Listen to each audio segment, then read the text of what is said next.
Hello.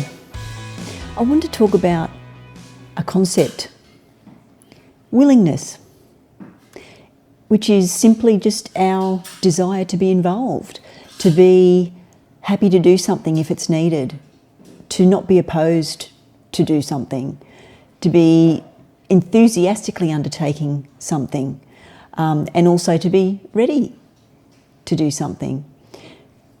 But what would be something that would, or things that would oppose your willingness to do something in a situation, especially when we're talking about our dogs, when we're considering our dogs, and how we'd like them to live in harmony with us?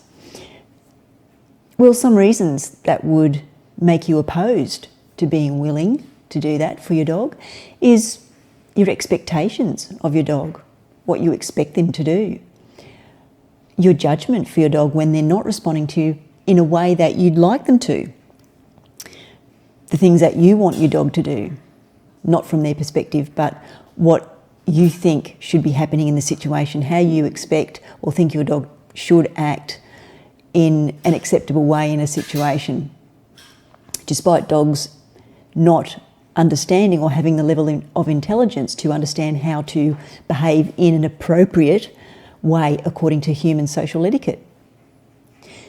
On the other side of that, let's talk about your dog's willingness. Now, our dogs are willing to jump up at a moment's notice. They see us walking over to get the leash. They're ready to jump up and go for a walk with us. They're enthusiastic. They're willing. They're ready to participate, to be involved. Now, if we walked over to get the leash and our dog didn't jump up, then what would we do? Would we judge our dog for that? Would we blame our dog for not wanting to walk when we want them to go for a walk, to live on our schedule, on our timetable?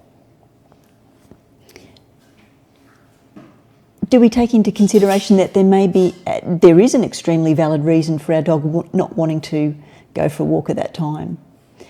And that brings us on to our willingness to understand and put our dog's behaviour into context for that situation.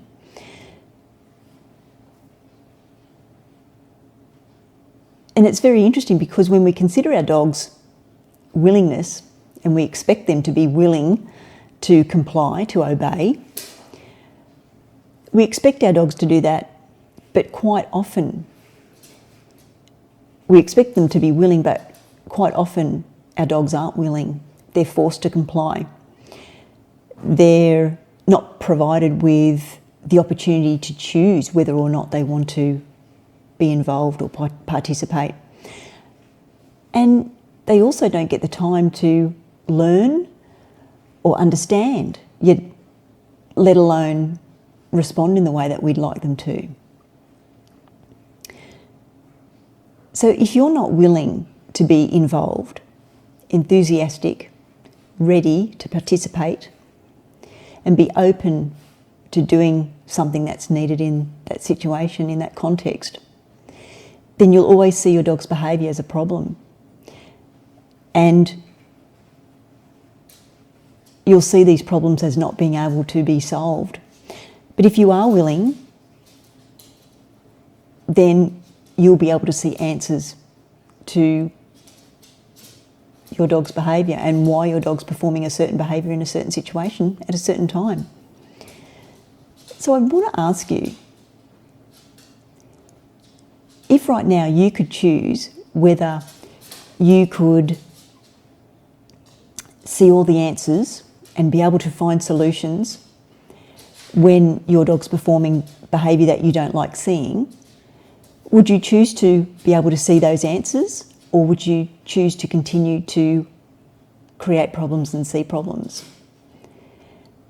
And I'd also want to ask you, if you had the choice and the ability right now to be continually frustrated, resentful, angry with your dog about their behaviour, or reconnected with your dog, what would you choose?